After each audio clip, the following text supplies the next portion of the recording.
Welcome back to the Talent Whisperer. It's your host, Chipochedu. And today I have... I'm already laughing. Big smile. I know. Today I have Kamota Mayondi Mazombwe as my guest. Kamota is a chartered accountant. She is a writer. She's a business development lead and a yoga instructor.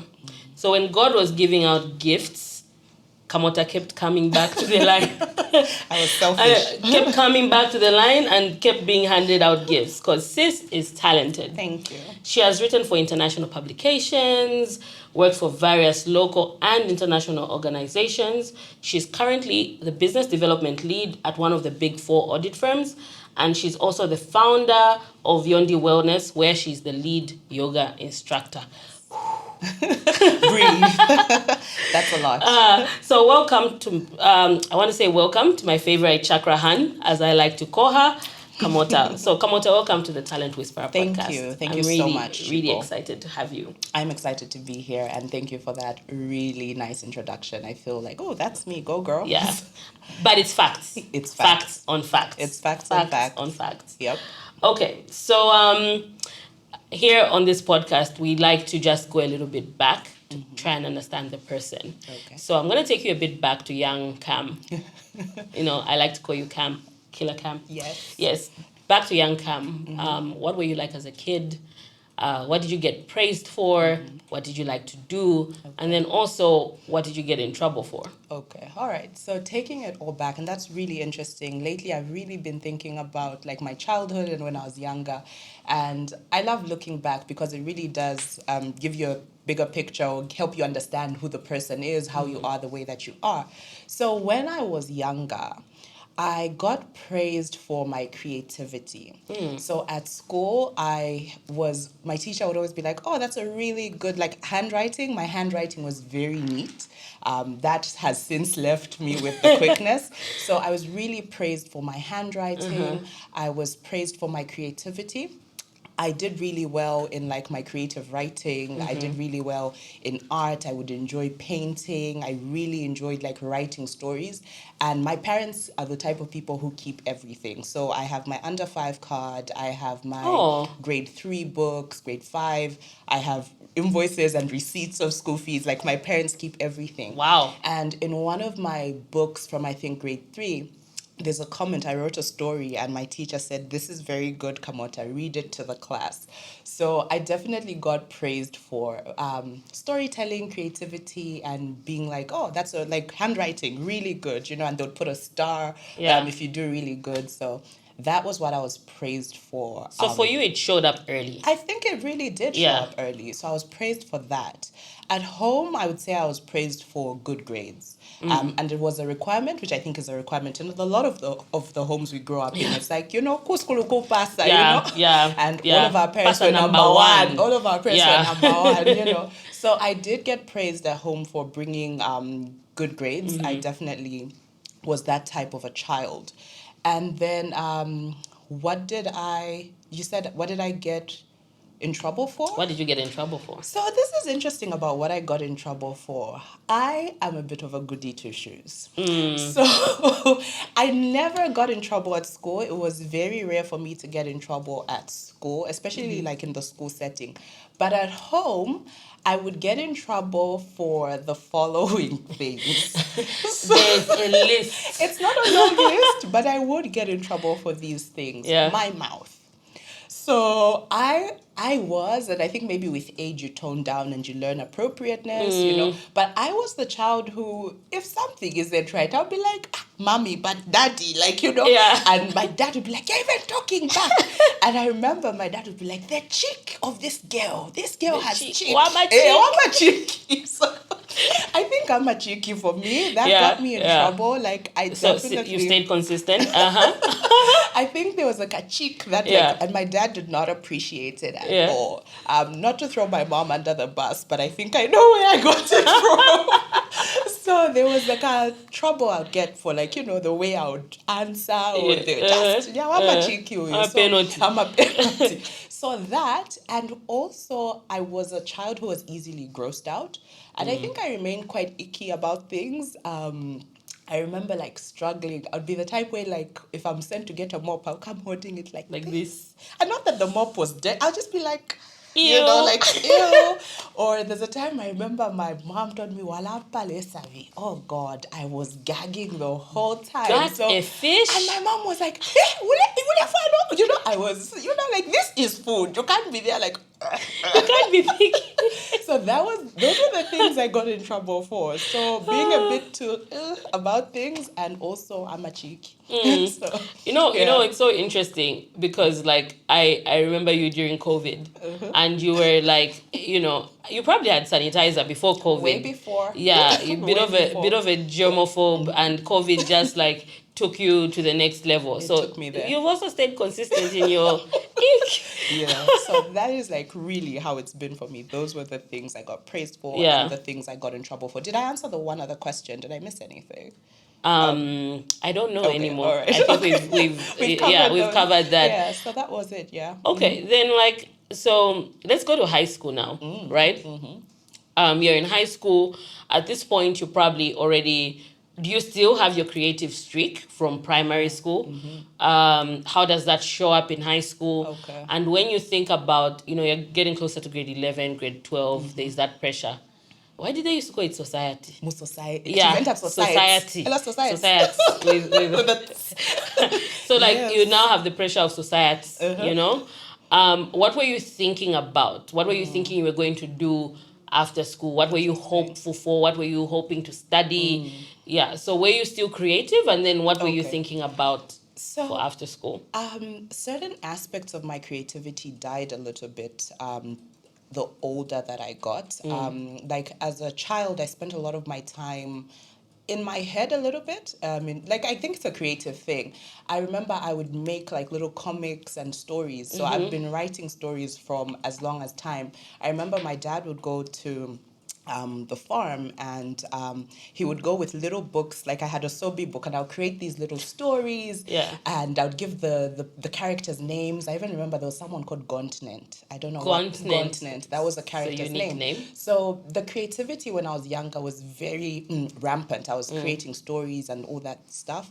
Then the older I got, it pivoted slightly. So in high school, I remember in my English lessons, I would write like 4 of my friends' stories, like because the teacher will put a thing on the board. This is the direction, and I would be there like, oh, let me write Aisha's story. Let me write Fatima's story. Let me write Tamara's story. So I had like so many ideas and concepts for the one story. So creativity continued for me in secondary school in the storytelling direction.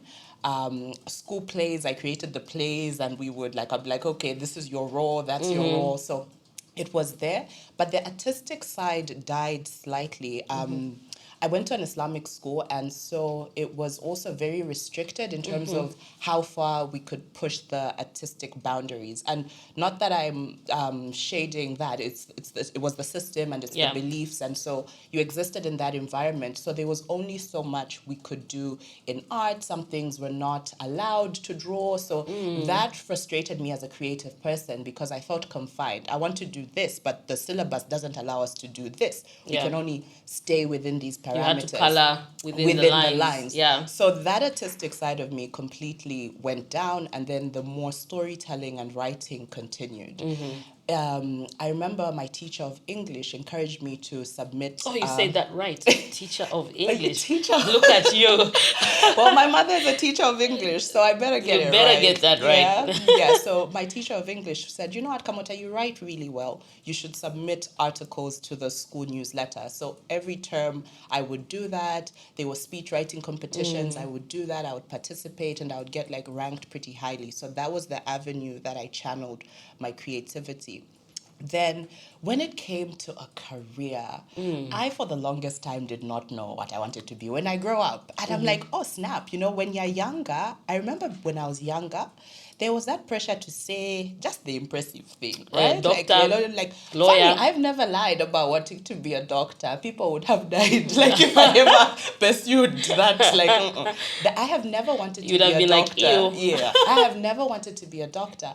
But I remember at a point wanting to be a lawyer, and I did happen to pursue accounting. And my mother tells me when I was young, I went to my mom and told her, I want to do the accounts. And that is so funny that young me wanted to do the accounts, but older me never wanted to do the accounts. So, The accounts. and that was it, the accounts. And I think when I was younger, the reason I wanted to do the accounts is in my circle of influence or people in my life, that one uncle who was like, my late Uncle Don, he was very successful and he was an accountant. So I was just like, this is where it's at. You know, you go to their house, have a chocolate, have a apple, shiny. They travel. So for me, I was like, what does this man do? I was like, how am I about to do the accounts? The accounts. So clearly always been a liker of things. Yes. So for you, it was like, so to have the apples and the chocolates. The accounts. So that was younger me. But then fast forward very many years later, I was so confused about what I wanted to do.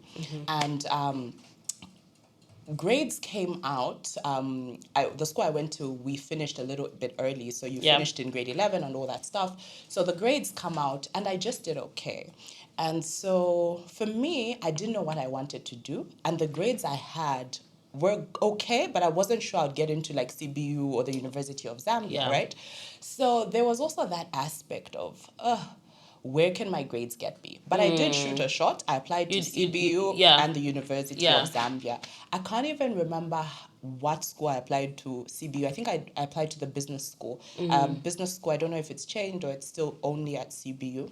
I applied to the business school. I can't even remember what I applied for at the University of Zambia. But I remember doing this because my parents said, Ama results now, so this is what we are doing. This is the next step. We are applying to the university. But not a single plan. To the two universities at the time. To the two universities, right? And so I also remember that my grades, I was disappointed in my grades. So generally, I'm a very smart person. And being smart is sometimes a gift and a curse. So for my whole academic life, I've never really studied, to be honest. I got like a couple of B's. There was no A, much to my annoyance. And lots of B's here and there. And that was me on minimal effort. And I'm not boasting or anything. Of course, you could always wing it. I could wing it. I could wing it and still get by. And I never pushed myself academically. I just did enough. And I also realized that I always did stuff I excelled at, right? So now comes a time the universities do the selection. CBU, Yunza, I'm not on any list. I'm just like, hey, this is what my dad was saying. No A's, what? I was just like, hey, will I be the family failure?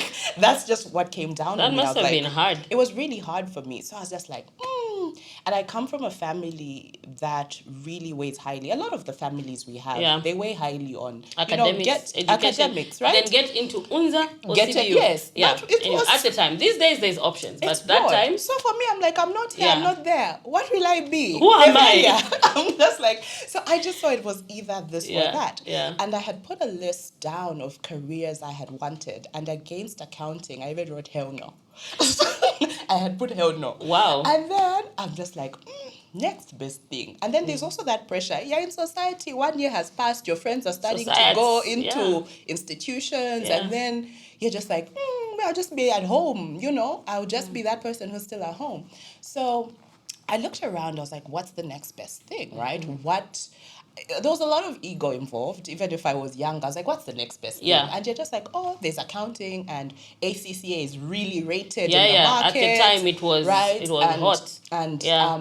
And with ACCA, the requirements, it wasn't as competitive as, for example, getting into the universities here, because there were really two main institutions. Everyone is trying to get in. So with this other thing, it was like, if you have good enough grades, you can pay to go into the college. You can manage to pay your subscription fees to the body. You go that route. So that is the direction that I took, really, because I felt I have no choice. I haven't been accepted at A or B. I have to make C. This thing will be C, and it's the career that has some dignity. Some dignity, right? Some dignity. Yes, so that is how I went, boom, into the world of accounting. After writing hell no. After writing hell no. That is how I landed myself on that path. So because I know you, I've known you and your family like for a long time. I think I knew you even before we were friends. I know like that journey of becoming an accountant wasn't the easiest for you. True. So I remember celebrating you finally becoming a chartered accountant. We were so happy. Yeah. But then you start your career as an accountant, Yep. and then you eventually pivot. Very much. We are not surprised in hindsight, but like now that we know what you were like as a kid as well. But then, what were the best parts? What do you think that the start of that rough start of getting your qualification, then working as an accountant? So before you pivoted, what was the best parts about being a chartered accountant? Okay. All right, cool. So I'm a firm believer that life really just works out in your favor somehow. Like you said, it wasn't easy for me, right? So first of all, something that accounting showed me is really I had done a lot of things I am good at. And now when I got into this space, it really challenged me.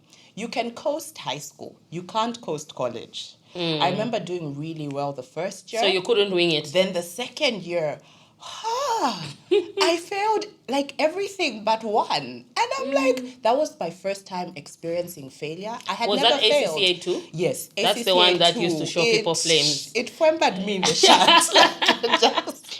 I was like, and I knew failure big, and I don't recommend knowing failure big because I was devastated. I was like, me, I failed. Like, I'm like, what do you mean? And you go online, and the internet wasn't as accessible as it is now. So you go out to an internet cafe, cafe, and then you're there shattered, just looking at the screen, and it's showing you that you've just passed one, And I'm like, what? And for me, there was also the very true financial aspect. My family can't afford for me to fail. Yeah. And you're paying your exam fees in pounds. And I was like, I've failed? What do you mean? So for me, it was very hard, and it forced me to be like, you can't, the Kamota who was just going by GCSE, who was just coasting through grade 9 exams, being the highest girl in her class and stuff like that. This is not the same. Without trying Very hard. This is not the same. So that taught me how to study, but I learned quite late. I learned how to study, and there was just this humbling factor of failing, right? So I think the benefit of the studying side of it taught me how to study, and it also showed me things I'm good at and things I need to apply myself more. So for example, I did better in more theory type of classes. I struggled a bit with costing and some of these other things, but it definitely helped me. And when I say that some things definitely in life happen for you. There was a point, things at home were so hard that I had to pull out of school full time, get a job to pay my way through my school.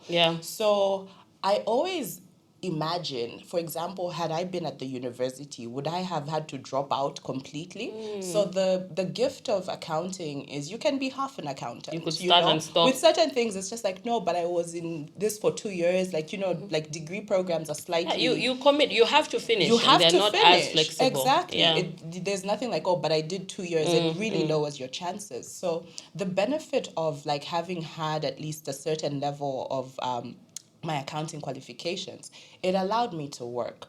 So I worked fairly early than most of like my friends and stuff like that. So for me, what that did for me is exposed me to a work environment quite quickly. It also helped me to grow, right? And it slowed down how quickly I was able to go through my education, because working and studying is such a difficult balancing act, but it also made me grow up. I remember working in the light industrial area. After work, 17 hours, I would get a bus. I would go to Millennium, drop off, walk to college. 18 hours class would be like 17:45 till about maybe 19:45. And then you're leaving town the time the marketeers are wrapping up their fruit and veg.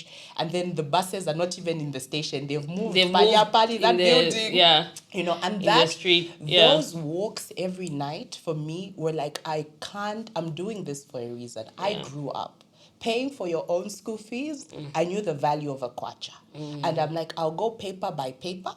and I will not fail because I know where this money is coming from, like what I'm going through in the office to make sure that I have this much money, to make sure that the school fees are paid, or I'm helping my parents supplement towards something. Yeah. So that really grew me. And when I had the opportunity to go back into school full time and things got better for us as a family, I was a focused student. And I'm like, why are you guys not in class? You know, you're that, Yes, you're that yeah, auntie. mature. Yeah, mature. Yeah. Because I remember being one of the younger people in my class because Yeah. there's these people, their families, there's pregnant women, there's moms and dads, and you're a young working professional, and you see the dedication and the passion that these people have. And it made me really appreciate like what parents go through to put you through school. But also that made me a very mature student. When I came back full time, Yeah, I was you not were not playing playing. around. I'm just like, yo, me, I'm here to get my papers done, and you know, I'm Yeah. not trying to be like, oh. And our college was in town, so you find that now people want to go into the boutiques to be looking at the new clothes. I'm like, I don't have time for that. I'm not here for Ain't the nobody latest got trends. time. Yeah, Yeah. So that really helped me grow up. In terms of learning how to study and also like learning how to like figure out working and studying. Then on the other hand, some of the blessings, and I have no regrets, right, about choosing the career that I chose. It really has all worked out for me.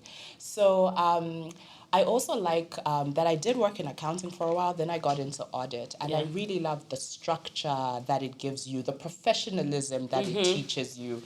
And I realized that the job that I did also helps me use a certain part of my brain that maybe I didn't use as much, for lack of a better way to put it, right? So I was like gaining skills, building a network, learning how to work with diverse groups of people, and that has always been like a plus.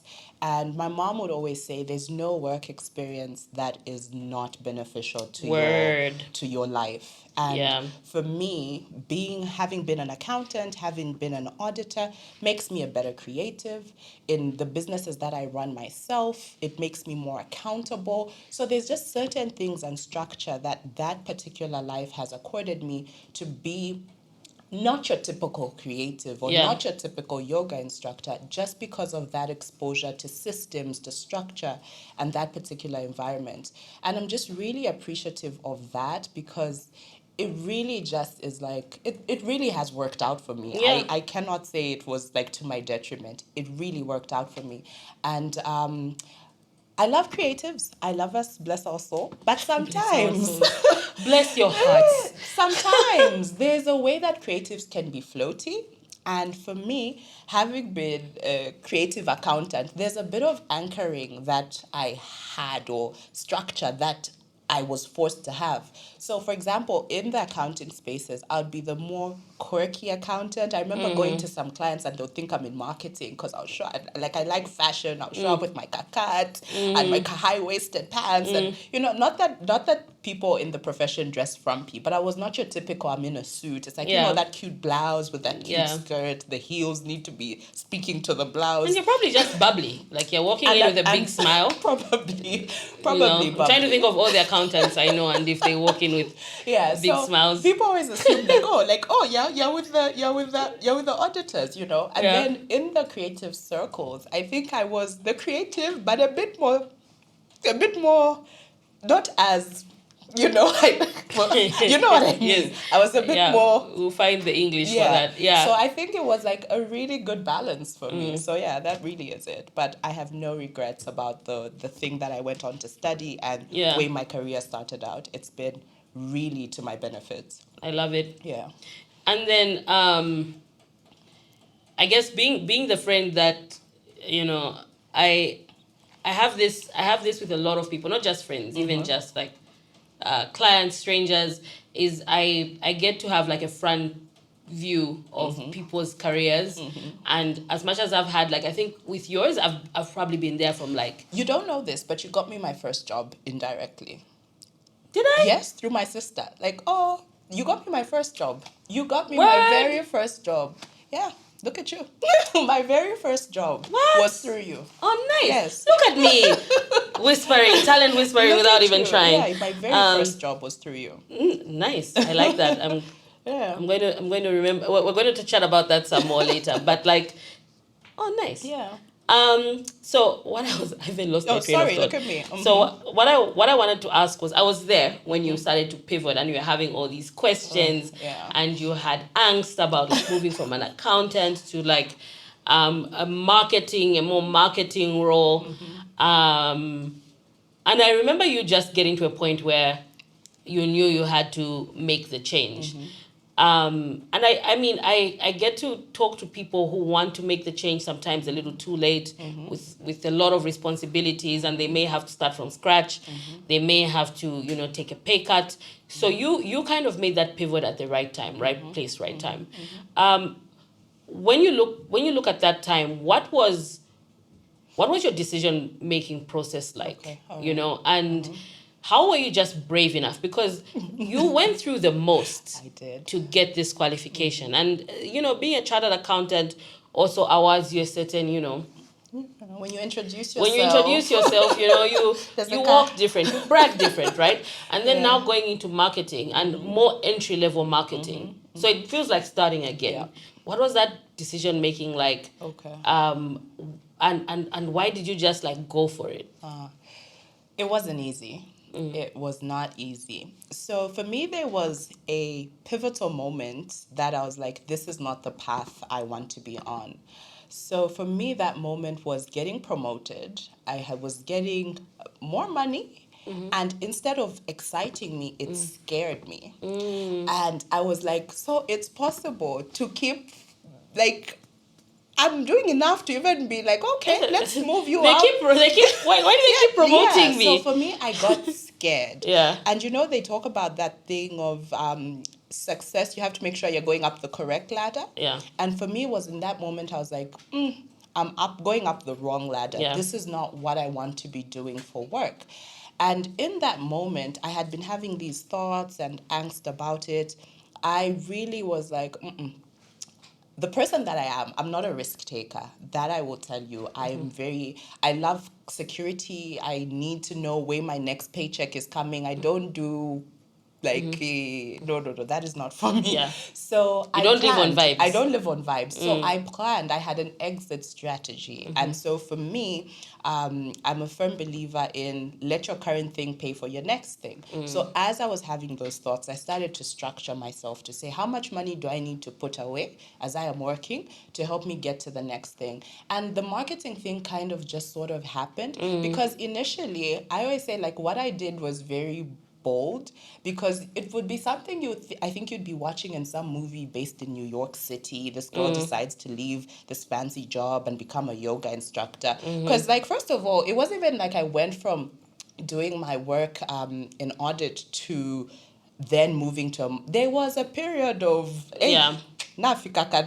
because it wasn't as smooth, but the way that life is or the way that turnaround happens, it feels like, oh, and then you just sometimes it looks like, oh, I got lucky, but I went through it, right? So at the time the plan was to become a yoga instructor. Yeah. And the plan was to work in media and do content creation, and that was how I was going to live. So I went to study yoga, and I was blessed enough to find someone doing it locally because I've been looking, everything was South Africa, Bali, and then the money is like looking like pension. The math was not mathing. It wasn't mathing, right? And I talked to someone, I was paying slowly towards the qualification and doing that and that type of thing. And so when that happened, when I was like, okay, now I'm going to make the move, I was already working on radio part-time whilst working in my very professional job. So I was like, okay, the part-time things are now going to pivot to become more full-time. And that happened. And for me, the reason I did what I did at the time was the window was perfect. And I understand, like, there has to be a window. At the time, I had the luxury of still living with my parents who provided shelter, food, a car. Like, I was not worrying about these things. So I'm able to save the money I'm getting to fund the next thing. I was also in a position where I had no kids. I still don't have kids. Like, I was not worried. Like, I could disrupt my life so much. No one's school fees will be will be thrown out. My half of contributing to a home won't be shaking the balance. So it was the perfect time for me. And I really understood this because I was like, Kamota, now is the time. You're single, you have no kids, you're young enough to try. And for me, what was killing me was I was like, so you never even just try, try. Yeah. That, I didn't want to have that in my head that I never tried and went for it. Yeah. So losing income is real. I went from X amount to earning 10% of what I used to get. 10%. And that was a significant drop. But I was like, this is the season. This is what I have to do what I want, right? So it might look rosy, but I was like getting very little money. I remember there's a time my dad was oh, he's like, oh, that's what you get like per week. I was like, no, the whole month. My dad was like, He was just like, and I think that also made my family be like, okay, this girl is serious. She's like about it, because it wasn't also convincing myself. It was convincing my parents, because everyone is like, you've thrown away your ACCA. I haven't. I really also had to reach that point to let go of the ego in then I'll just be introducing myself as Kamota. Where do you work? No one really knows the organization, or your business is just starting. I'm hustling. This and that, So it was one of those things of really also getting to that point to say that, you know what, it's fine. Titles, fancy organizations, money, I will forgo now. And it was really on faith. It was on faith because there was even no sign. Like the way that marketing and the job that I have happened was really all these small sacrifices that added up to get me where I am today. But at the time, it was just a risk. Yeah. It was just a risk with I couldn't see it. But I just had conviction in my heart to say, this is what you need to do. And so I remember having a next conversation with you. We have plans and God laughs. The plan was to teach yoga, and I'm going to be like, the expat community. I'll just be racking in them yoga bucks. Yeah. COVID happens. And I'm like, man. What do you mean we can't interact? Gyms are closing. Yeah. And I'm like, the thing that I left work to do can't happen in this environment. And it was still early days of COVID, no vaccines. We were nervous about touching countertops. Yes. We didn't know. And you were particularly I nervous. was particularly so I'm just like, okay, there goes that stream of income I was banking on. And that also was like a very challenging time.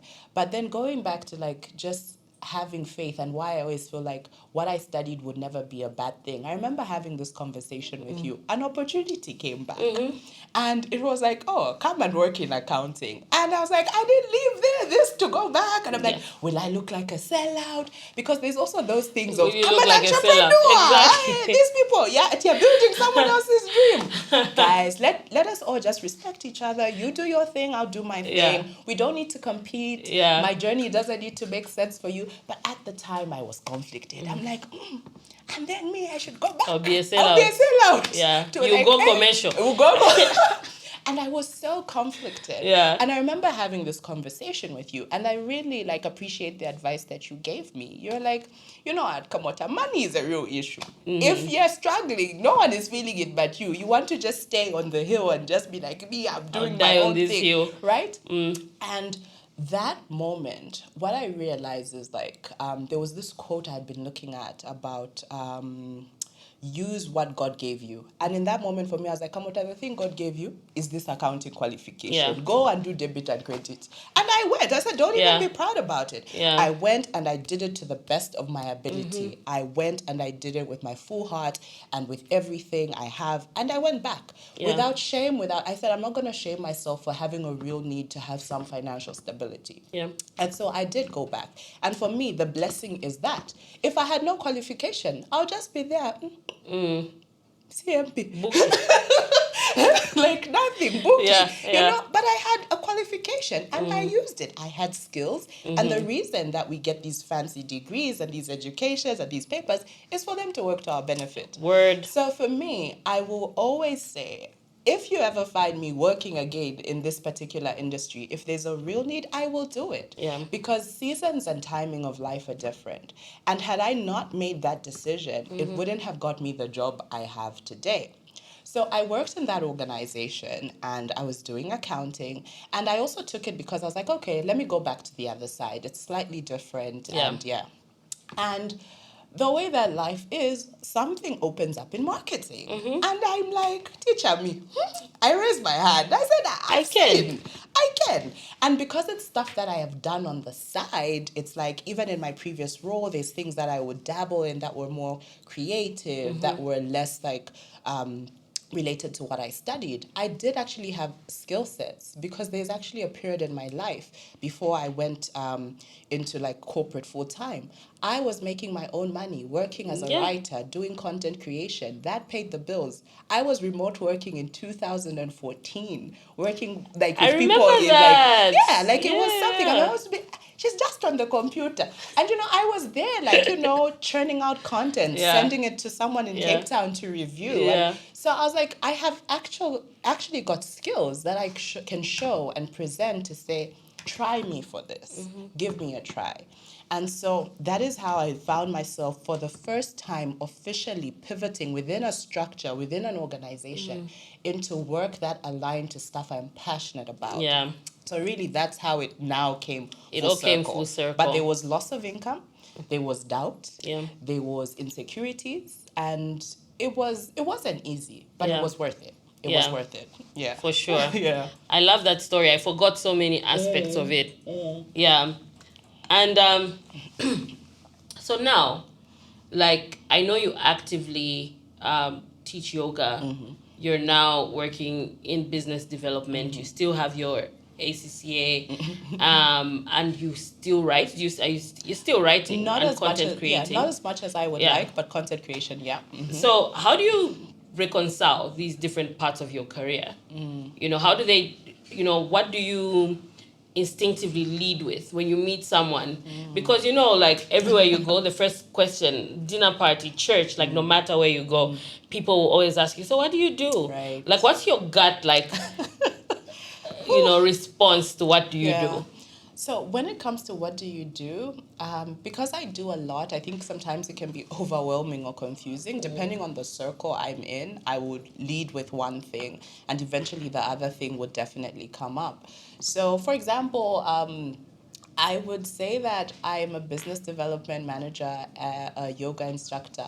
Those two things, I think, sum it up because it can be quite long. And I've also had people judge, like, it gives like, okay, but what do you do? Yeah, You're doing all the things, yeah. right? You're doing all the things. So really, for me, I lead with one or the other, depending on the space that I'm in, because it's a long story. Yeah. It's quite a long story. And not to sound like such a chakra han, but I really don't define myself by my roles. And for me, like when I explained to you, pivoting from working in a really fancy organization and just becoming just Kamota. So many things or experiences in my life have had to make me be so confident in just being Kamota is enough. Yeah. Like, so it doesn't matter how much I'm making or not making, where I'm working or not making. At the end of the day, I am me. I am the love I give to people, the love I give to myself. And all these things are just lively, worldly things. Like they matter, but really to what end? So I don't get too caught up in titles. What I do is what I do. It's not who I am. So for me, really, that's like a core value of mine, to not get caught up in titles and where I work. Yeah. I absolutely love that. Like your identity not being rooted in a title. It's not the easiest thing, especially when you get a title. As someone who started out like super entrepreneurial, I had to learn that pretty early, that my identity is not rooted in a title. But later in life, when I started to have titles, it kind of becomes harder. And you've had some very nice titles, Girl, might I add? Yes. So it becomes harder to leave titles. But like, I think because I've been there before, where I've had no title, it's easier for me to leave a title. But I also want to acknowledge the hard work that comes with like letting go of a title, because there's a certain air of importance that you give. I think it's not even about other people. It's about the air of importance that it gives you. You just, yeah, and like with I feel like this goes into the next question nicely. Like, how have you had to deal with, like, what's your method or how do you deal with the Abanabo like brigade, you know? Because being someone who's also just like done a lot of things, there's always that aspect of people are like, what are you doing now? Yeah, people judge me like, you're back. You've gone back. Yes. Or you're here now. What is this now? Yoga. Like, so how have you come to silence the Abanabo brigade, like I like to call them? Yeah. I think in certain parts of my life, I don't explain myself anymore. Honestly, certain parts, like the people who matter, know and understand. I don't owe it to a random person on the street to explain how and why I'm where I am.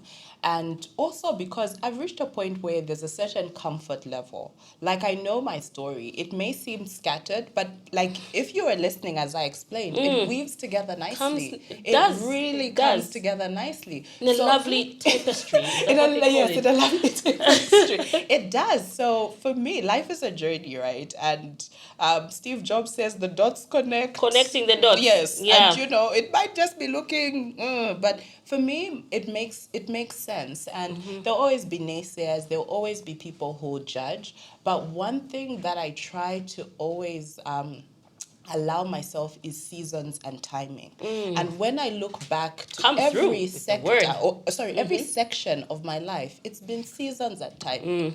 There was a season for Kamota to be that person who's just on Instagram. This is my work. I post, I'm writing. Then there was a season where I'm like, look, I'm looking at financial statements, I'm auditing. There was a season where I'm now in like media. There's a season. But these seasons all build to like the culmination of what it is that I'm here on earth to do. So you have to allow yourself the grace to go through the season. Because if you force, I feel like it doesn't go well. If you're still holding on to like, imagine if I was still holding on to things that I was doing 10, 15 years ago, whatever, it wouldn't make sense. So I've really also just allowed myself to flow through the seasons of my life with faith that where I am right now is where I need to be. Exactly where I'm supposed to be. That is how I feel about it. Okay. Yeah.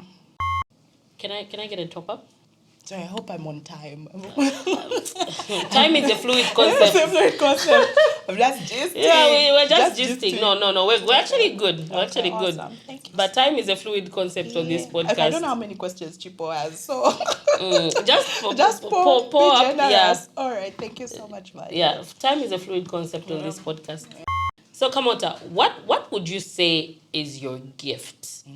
The place where all these parts of you meet. My gift. I think I have gifts, but I think gifts. I think I have gifts, but the core, something that I get a lot, and I think I'll speak on what people tell me. Let's do that. Something that I get a lot, and I think, okay, there's something there. I get complimented so often about how I make people feel. And for me, I'm like, that is such a nice thing to say. Because there's times where I'm just like, you know what? I was a shitty person there. Like, and we all have to my days where, like, I wasn't being my higher self, But I get a lot of people telling me that I have a certain energy that I bring to a space and a room. And I make people feel, I make people feel seen. Someone once told me I make people feel seen. And so if I have a gift, I think my gift is connecting with people.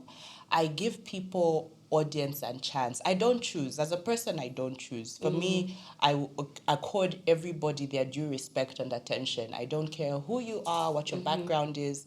I will give you space and room. So for me, I think that is a gift and a blessing to just really embrace people. Yeah. And from myself, I would say that my gift is storytelling.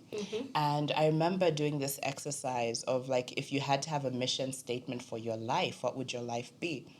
And for me, I'm on earth really to teach, to inspire, and to heal people through movement with yoga. I really feel that allows me to do that, and through writing and speaking. So I really feel that would be my gift. It's in storytelling and connecting.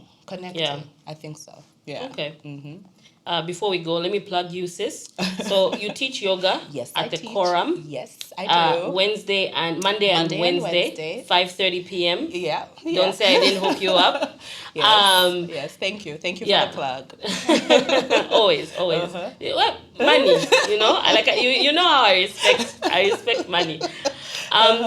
But I also want to add on to your gifts. You know, one of my favorite things about you and our friendship is depth.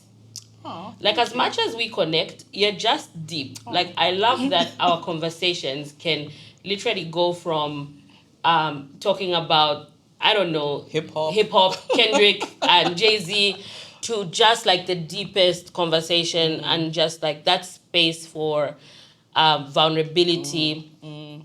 I think that's one of your gifts, is that you're not shallow.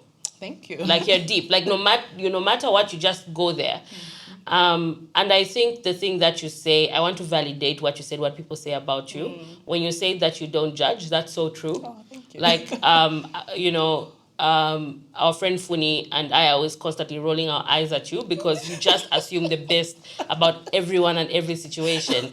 Even when it's the most obvious thing that someone's like being a shitty human being, you justify it by saying, yeah, maybe it's because they, and we're like, no.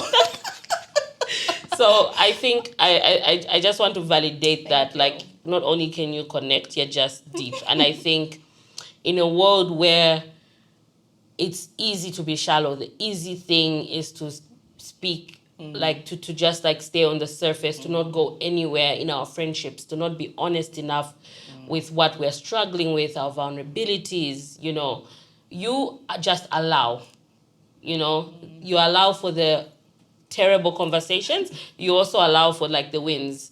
And you're also not envious or like jealous. Thank you you. can I'll have the biggest win, I can tell you, and you stay like amazing. So Thank you. So yeah, I think you really do have a gift of connection and a Thank gift you. of depth. Thank you. Thank you Yeah. so much. I appreciate it. And I appreciate you too. Like, you're one of the people in my life. Like, now we're making it those moments. Yeah. You're one of the people in my life I can tell people anything. Like, anything. With other people, the conversation would be like, that got weird. Yeah. But like I we go there. We go there. There where we can't even share because our parents will watch this We episode. go there. Yes. Yeah. And that is like, it's really Yeah. nice to have people who are a safe space like that. Yeah. So I appreciate you. That's the word. A Safe safe space. You space. create a safe space. Thank you. Yeah. Thank you. Yeah. And I always tease you about being a chakra hand. I think you're just very spiritual. Everything for you like is connected. You're always like, if you could, you'd probably like live on a commune, in a floaty dress. Some utopia. Some utopia place. like. So what really are your spiritual beliefs, right? And what role has spirituality played in getting you to where you are today? Okay, so first I would just like to say how I'm so grateful to God for my life. Like, seriously, I am so grateful to God for my life. I love myself. I like my life. And I wake up every morning and there's things I always say thank you to God for. I'm so great. I say thank you, God, for my life. I say thank you, God, for my partner, my husband. I'm thankful to God for my family, my friends, and my work. Those things never miss. Because for me, there's been moments in my life where I'm just like, Palia, Nile Safi. Nile Safi, where it's like, Yeah. it was I was like, it's just God. Yeah. So for me, I really have so many moments in my life where I'm just like, you can't tell me that it's not God. And I'm so appreciative of the ways that God has shown himself in my life, to me, for me. And so when it comes to like my spirituality, I think I'm in a space where I'm more spiritual than religious. I was raised in a Christian home, UCZ. My mom's an elder. Nibana KBBK, Love it. Mabuya, like we are Shout those out to people, Bana and like, KBBK. 3 UCZ clubs. Like, that is who we are as a family. And so that grounding also just being grounded in something bigger than you is important, right?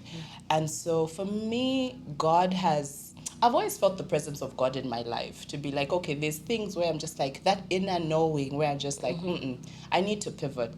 I felt like that was also God speaking to me of like, do this. And I remember having the conversation with God. I was like, can't you see I've been promoted? Can't you see the money is looking how I want it to look? And This God is what like, we worked for. This is what we worked for. And like, it's those moments in my life where I'm like, there's a certain amount of inner knowing, there's divine guidance on certain things to do, certain things to forego.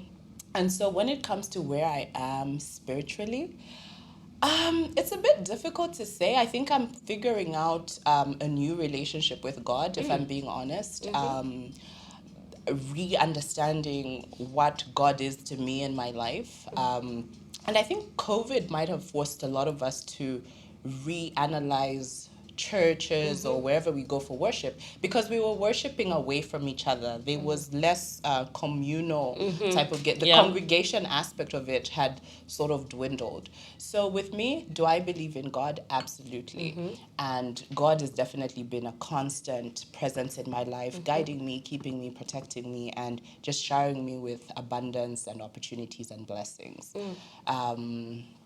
And I think I'm on a very, I'm exploring or I'm learning in terms of like my spiritual journey. That's where I am as a person. Yeah, but definitely you cannot tell me that God does not exist. Yeah. For me personally, hey, my life is proof that there really is a God, and I'm so grateful. I love it. Yeah. I love that. So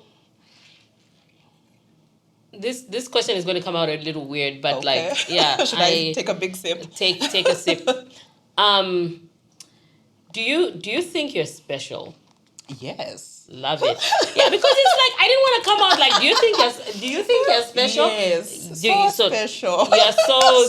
special. Ah, yes. So special. I love it. So what has the journey been like to getting to that? I love your surety. Yeah. So what has the journey been like to getting to that place where you're like, I am special? Yeah. And what do you believe makes you special? You know, what has Okay. been the journey to accepting that? I'm Damn, I'm special. special. I think I've always believed I'm special. At a point, maybe it changed a little bit, right?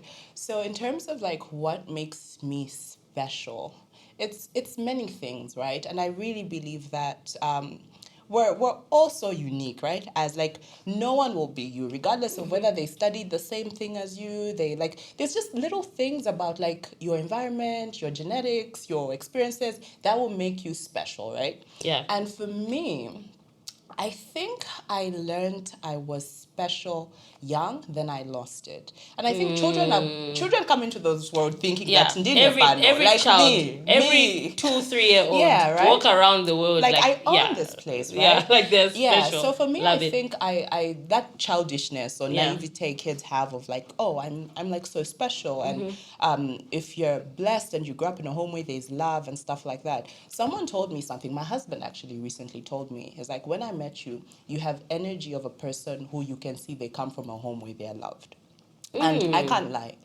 I come from a home where there's love. Like my siblings and I, we love each other. My parents love me. And so that is also like a confidence that you have in your step, right? You step out into the world with the armor At of home, love. they love At me. home, yeah, to my place. Yeah, They yeah, love me. yeah. So that also helps, right?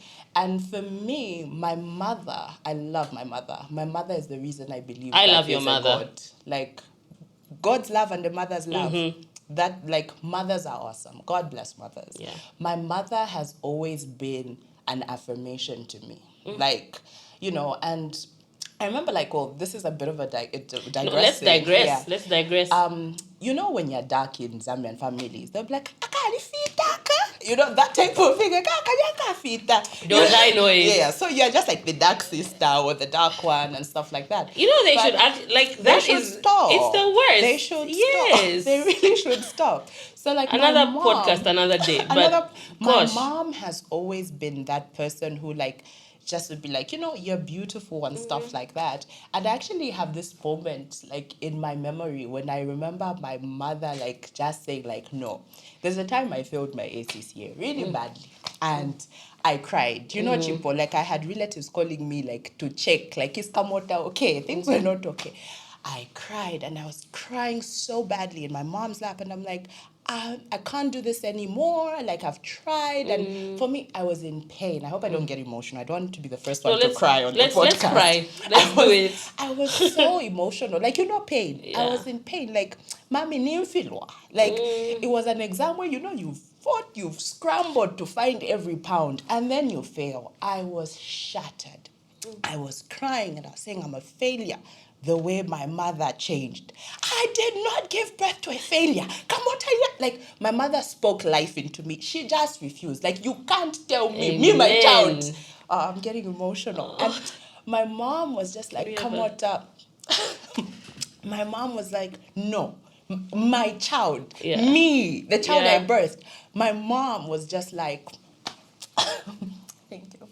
My mom was just like, no, no. And it's those things that make you feel like someone sees me like this. My mother would not count me out. She refused. I was like, I can't do this. I'm done. I'm tired.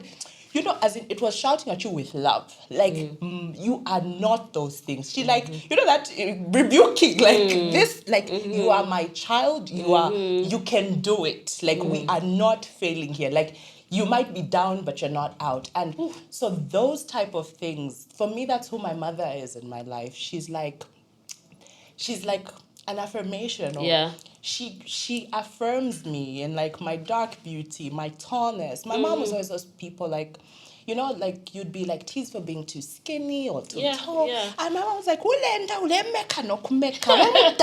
know, she's just like, you know, I don't sit like I'm tall. My mom like, sit up, sit confident. You know, you're dark, you're beautiful. Let me sit up.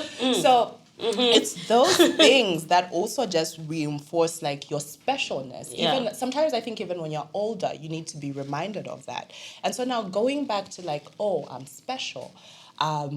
It's, I think, also because of the environment. I think my mom, I just have always felt seen by my mom, more than not. I felt seen. That's amazing. Yeah. And then in terms of other things, I generally am special because if there are 10 people and they're picking 5, I'm one of the 5. More often than not in life. Honest to God. You get picked. I get picked. You got picked to meet Beyonce. I mean. You know, every day I like that for me, the fact that you've met Beyonce. On bad days, I'm like, Kamota, you met Beyonce. I also tap into that. I'm just like, you know what? Kamota met Beyonce. I met Beyonce and she said I'm beautiful. So listen, you are special. You know what? That question was not even. We should have started with you met Beyonce, she said you're beautiful. Stop. Right? Why are we asking? Yeah. So on specialness, it's just been like my ability to reach things that I'm living my wildest dreams, honestly. Like, if you told me, like, I'm a Zambian woman, I work a job I like, I teach yoga in Zambia. There's a time I wanted to be a yoga teacher, and I was like, where do you start? In Zambia. I was like, this can only happen, maybe I need to go to Cape Town. But, like, for me, things have happened to me where I am. So I don't need to be in America for my dream life to happen. Yeah. My dream life will be wherever it is that I am. Gosh. I have made money writing. I have made money teaching yoga. I have made money posting stuff on Instagram. And that is my life and my story. And I'm so blessed and grateful for it. So I must be special. Clearly. Oh, girl, you are. Clearly. There's like I've Luisha, then some things have come, you know? Some things really have come. So in terms of like the specialness, even the way I met Beyonce just does make you feel special. And it's been in different ways where I've tried things and things have worked out.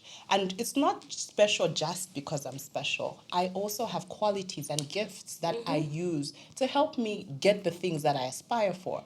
An example of like specialness for me, I remember in 2017, we came together as a group of people. We were associates then, now we're friends, and we were business partners. And we decided to shoot a wild shot for the Tony Elumelu Entrepreneurship Foundation. I remember that. We sat in the lobby of a hotel writing, and we're like, Kamota, you're the best profile for us to use to go forward. Let's craft this. And in the time that we did that, I'm a storyteller. We were able to put together on paper a business that was just in our heads, an idea. We strung up the words, we put it together. So I'm a storyteller. I can articulate things fairly well. Yeah. And in the year that we applied to TEF, there were 93,000 people, Chipo, who applied from 54 countries in Africa, from 30 sectors. There were 1,000 people selected. From Me, I was within the 1,000. You cannot tell me I'm not special. Yes, special. And there's been so many instances in my life that reaffirm that, Kamota, you have a gift.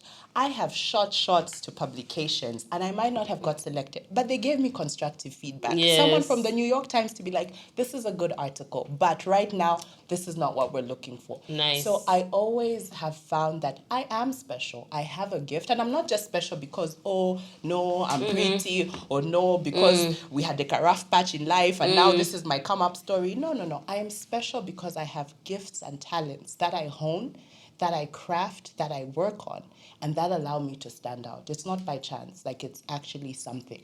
So that is really, I am special. I am. Just that you can drop this mic because no. The team will be like, like really? why? Don't drop the mic. That's okay, not. but... It's not a Netflix special. But so man, like you've given me so many chills already, and I'm thinking to myself like, so two things that have come out of that is that one of the things I've noticed is you always shoot your shot. Ish, me. You are a shot shooter. No shame, no shy. Like everything, like you always shoot your shot. And out of those, you get something back. Yeah. You know, so like you said, it's not just that things just, like, yes, they're gifts, they're talents, but you also put in an effort. Now, my second question out of that is, do you think everyone has that? Or do you think they are chosen ones? Everyone is special. You can't tell me that no one is like we're just like some, like, oh, the special ones, they're only these and then there's those. Yeah. You cannot tell me that people are not special. And I'll go back to when I was telling you I stopped believing in my specialness, right? So I think a lot of us forget. Life happens to us, things we go life through, be things. lifing. And yeah, for me, there was a point in my life I stopped dreaming. I was reclined like, Lesa, if this is your plan for me, this is as good as it gets, so be it. I'm done trying and failing. And too many of us reach that point and forget. Everyone is special. And it doesn't have to be big things that make people special. It's small little things that, it's like, there's a way that she, like when you greet her, there's a way that, it's small little things. And behind that, there's maybe something bigger about how you embrace people, how you talk to people.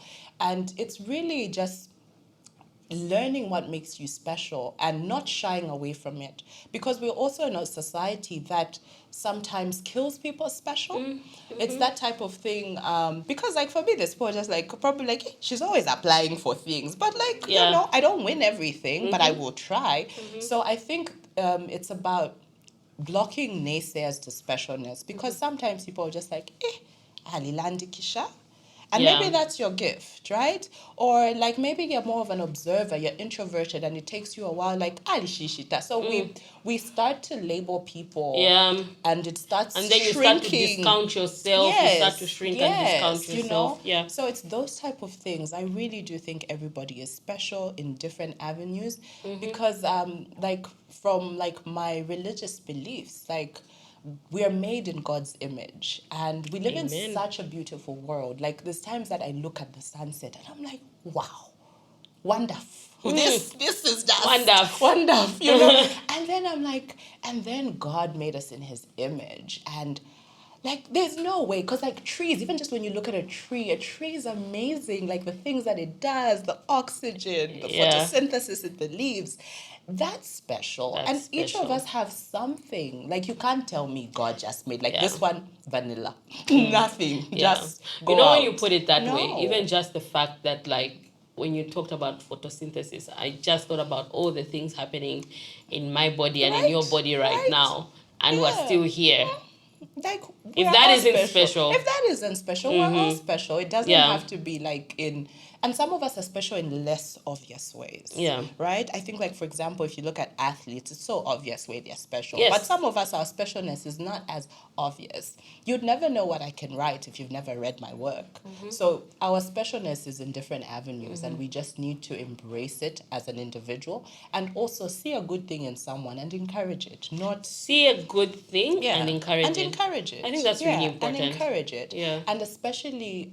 young children, like young people, I'm really like those people where I'm just like, but why would you say that to a kid, right? Yeah. And it's at that age, there's always like an age where a kid now realizes like, okay, me, I'm They always start to being become told like, you're too self-conscious. loud, or Yeah. why are you always dancing? Why are you, you know? So I'm always like, you know, we need to be more deliberate about the things we do or don't say to young people, because sometimes there's that window of where it just changes the entire trajectory. This person now just clams up. They don't speak because walilandikisha, you know? So it's those type of things, yeah. We need to affirm them, like what your mom did for you. Yeah. Yeah.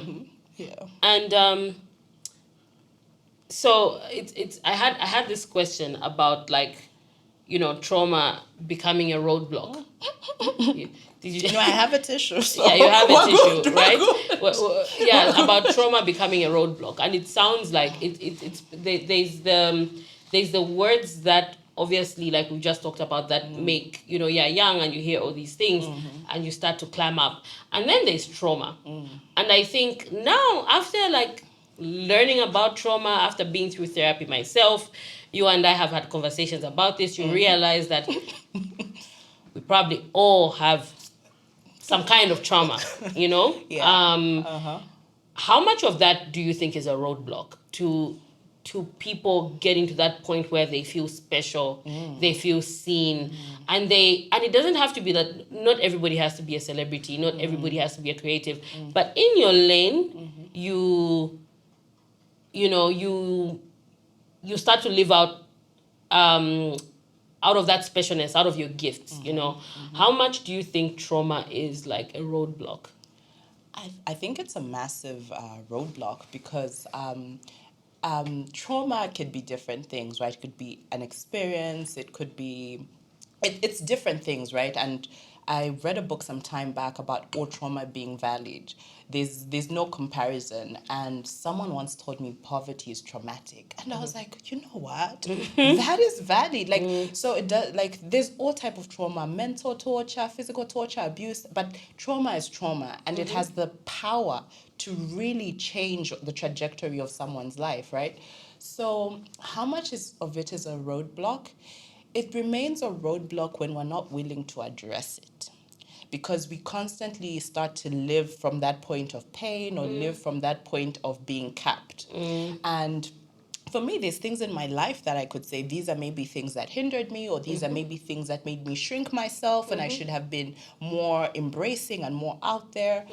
And trauma, it's difficult. It's difficult because I personally believe in getting help. Yep. I personally, as someone who's been through therapy, I really believe in getting help. And there are certain things that help unlocks. And of course, I can't sit here and not say that access to things like mental health support is a privilege of sorts.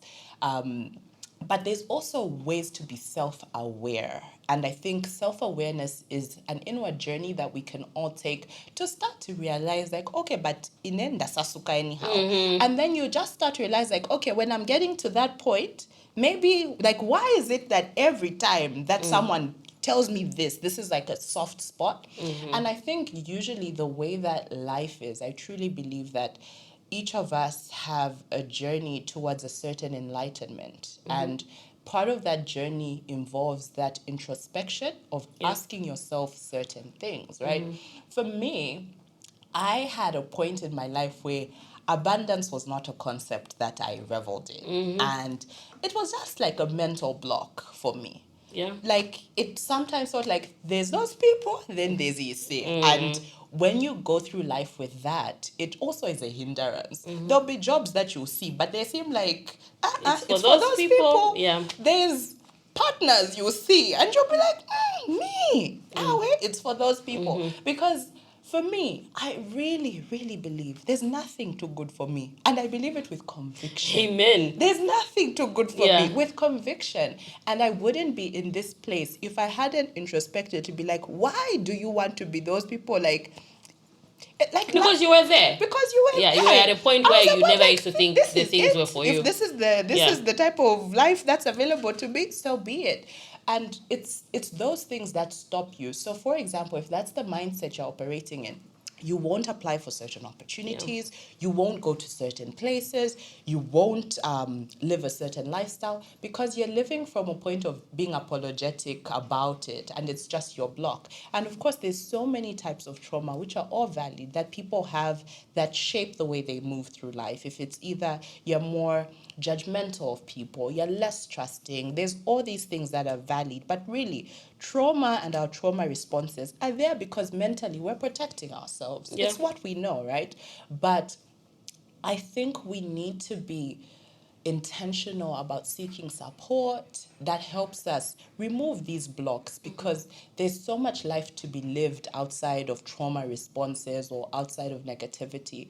And there's also ways that I think community acts as therapy because for me, some of like the inner work that I have done outside of things like therapy is also just conversations. Like there's things that I talk to you about something and I just feel lighter. Yeah. And it's also about having the right community and getting Yeah. the right perspectives space. and aligned values because there's also spaces where people will just be like, you want to apply there, Ndiwenda? And then next thing you're just like, yeah, maybe I shouldn't be applying to that master's program because who do I think I am?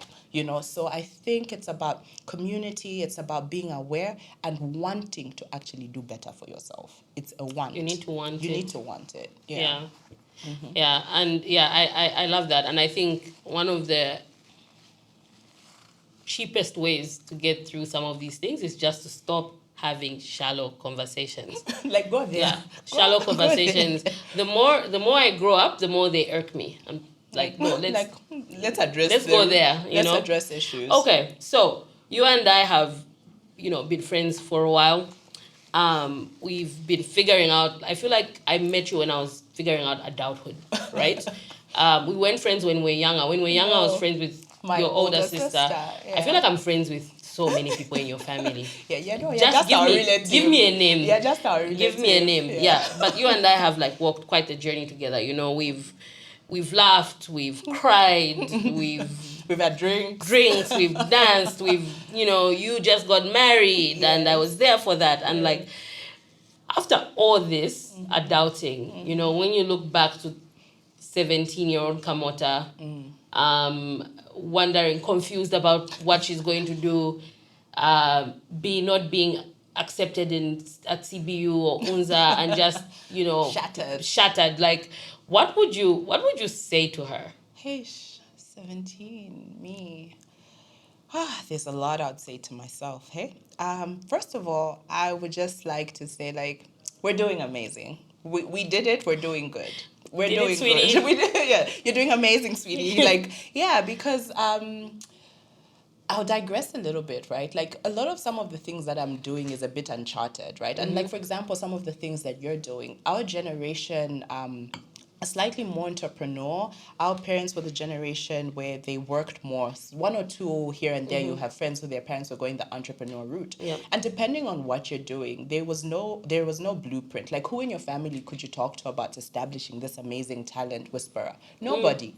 So some of us, it's really uncharted water. There's no yoga instructor in my family. There's no person who was an accountant and then did what I'm doing. So a lot of it is like, you will be the first. Yeah. But you will not be the last. Yep. Amen. And something that's so important for me, I love my nieces and nephews, and I'm always telling my sisters about some things I do is because I want them to have an example.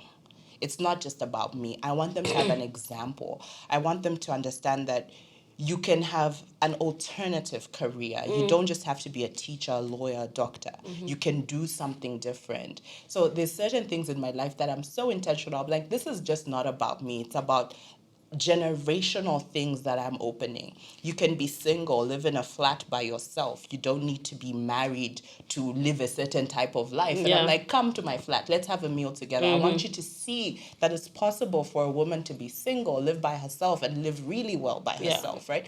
So I would tell my 17-year-old self to not worry too much, to choose herself more. There were so many times in my life I didn't choose myself. Like, and I think when you're younger, sometimes there's also like messy banenesses you choose because you don't know how to choose yourself. Or banenesses is relationships. Oh, sorry. It's a thing with it's you know, there's this because you don't know how to choose yourself. Yeah. There's also not standing your ground because you're like, what are the people going to do, or what are they going to think if me I go divergent, right?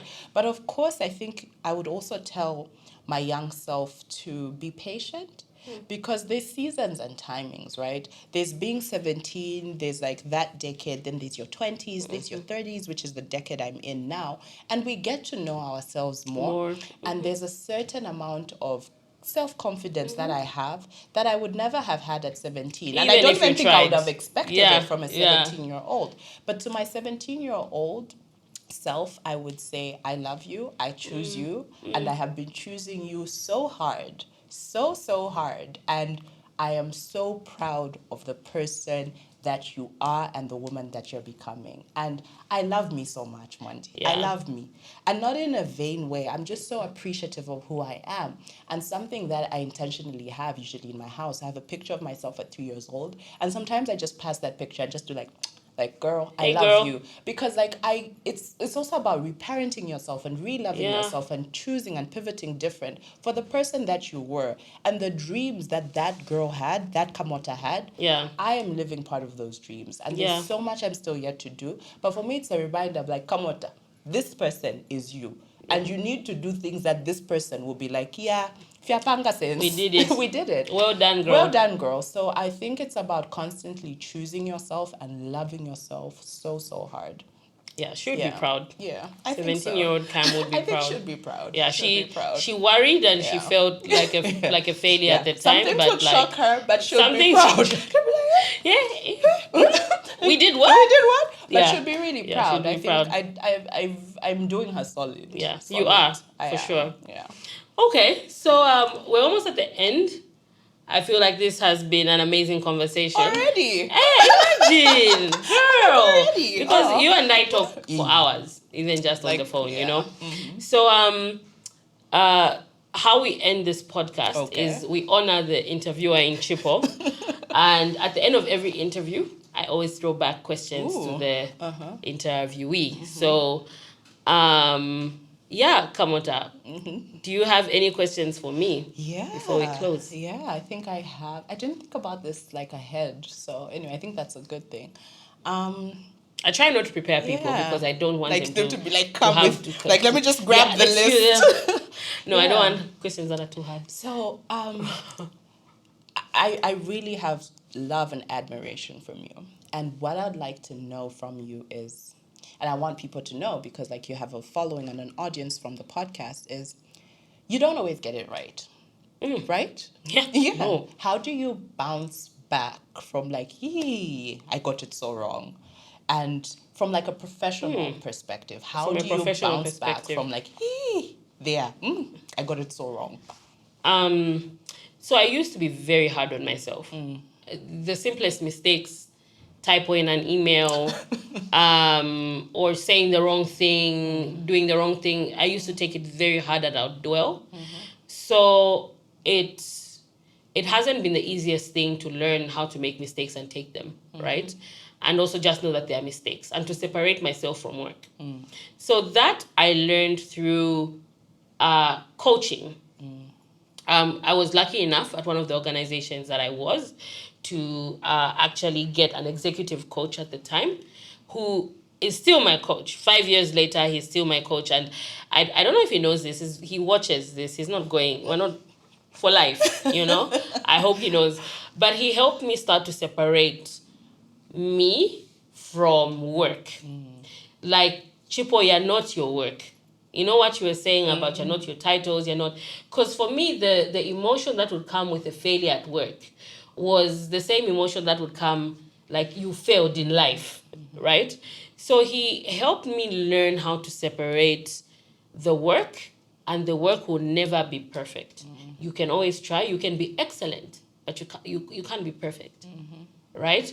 So I learned then that me and my work As much as there are places where we meet, I'm not my emails, I'm not my strategy decks, I'm not my getting a hire wrong, messing up for a client. I'm not that. That is the work that I do, and there can be mistakes. And it can be fixed, right? So that's how I learned to separate that. But how to bounce back? I also then had a boss who was big on feedback. And we started to explore feedback models. And what feedback models taught me is that feedback on your work must be based on your work and must be evidence-based. Anything that's outside that is a personal attack.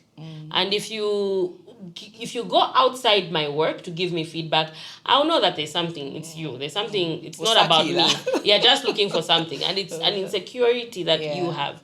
So now it's easier. When you give me feedback and say, Chipo, this wasn't well done. This work wasn't well done. You missed this. These numbers are wrong. That's easy for me to take because I'm like, the numbers are wrong. The person is right. Factual. Or if they're typos, this is, I could have done a better job. You missed this and you missed that. It's the work. I don't even take that personal. Does it irritate me? Yes. Do I get a bit pissed sometimes? Yes. But I don't take it personal because I realize that's the work. But when someone comes for you, Chipo, if the numbers are wrong because you're lazy, I'm even like, no. Now this is not objective feedback. So understanding that feedback about work is that, and feedback about my personal life can be separate, and also getting that I'm not my work. I'm worth much more than that helps me bounce back. Yeah. So that's the separation. So the separation, but before there was no separation, and I know a lot of people that struggle with a lack of separation. I try and give that advice whenever someone goes through that, especially when they go through even like disciplinary hearings at work, and those experiences can be very tough. I try and tell people like this is not the end. This was a mistake that was made. And yes, you've messed up and you're facing the consequences, but this doesn't sum up your life. This is one mistake that you made. Nice. And it's very important for people to hear that because some people get very devastated. Yes, that's not the end. It's not the end. Okay. Do I get another question? Normally we do 3. Okay, all right. Yeah. So that was the one question. It was more work related. Let me have maybe a slightly more personal question.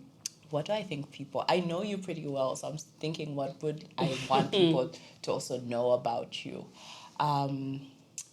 What is the one thing that is like your soft spot? Like if someone says that word or does that thing, like you drop everything. Like what is your, is it family? Is it like, what is that thing for you? Like I would drop everything I'm doing to attend to this. What is that thing for you? That's a really good question. I need to think about that. Yeah, do think about it. I think family and friends that are family. Okay. Yeah, I think family and friends that are family. I would do anything for. We are very I'm from a very nuclear type of family. Trauma bonds. And I think after my father passed away, we kind of just banded together because you kind of just naturally you band do. together. Yeah. And you become very protective of each other. So my mom, my brother, my sibling, my sisters, my brother's kids, there's no thinking. It's just if there's a need, I do what needs to get done. And then there are friends who've become family as well. Same. Because you no one does life alone, right? So even for me, I think I'm what you'd consider someone who's a go-getter, someone who's brave and all this. But I've also had moments where I can't show up for myself. And it can be because of health, it can be because of whatever reason. And these people have also been there. So yeah, that's my soft spot. sometimes to a fault, but yeah. My family and my friends will become my family, and definitely my source. Okay, But good to know. My last question. Yes. What was the last thing that made you really laugh? Like, oh my goodness, I have laughed. What does that mean? Yeah. Let me see. I'm trying to think. Sounds like a lot of funny things happen to Yeah, you. You're a just lot like, of things. I laugh a lot. I laugh with you a lot. So We yeah, laugh. I laugh a Uh-huh. lot. Let's see. When was the last time I really, really laughed? I can't remember. I laugh so much. That's a good So thing. I'm blessed That's because a I good laugh so thing. much. I find a lot of things funny. You know what, Cam? You can't think of it. I can't remember. Well, you say you find a lot of things funny, so let's stick to the theme of humor. So, Yeah. what is like one of your favorite comedies or like shows that you're just like, okay, I'm on the couch, I'm having really good laughs. Yeah. I'm going to say Modern Family because I've been watching Modern Family That's of late. funny. Yeah, Cam and Mitchell, that couple, couple. like they absolutely kill me. Uh-huh. I also have been watching Girls. I've been rewatching Girls. I need to Yeah, rewatch. That was it's a on. good show. I have it on my hard drive. I hook you up. I've been rewatching Girls, and it's not that it's funny. I just really missed the writing of Girls. Where That is a really good show. It's really well written, and I've gone back now, and I'm like, this was so cringe, but it was such a good show. Yeah. So but I love stand-up comedy. Yeah. I love stand-up comedy as well. So I enjoy like the Netflix specials because they've such variety. Yes. It's not just like Dave Chappelle and like Chris Rock. You get like Trevor Noah, and like you also get women. Yes. So I also love like stand-up comedy because it's something that's like mindless, but also thought-provoking, but also they have like some really deep jokes as well. Yeah. Relevant to the yeah. times. So I think I've got a great sense of humor.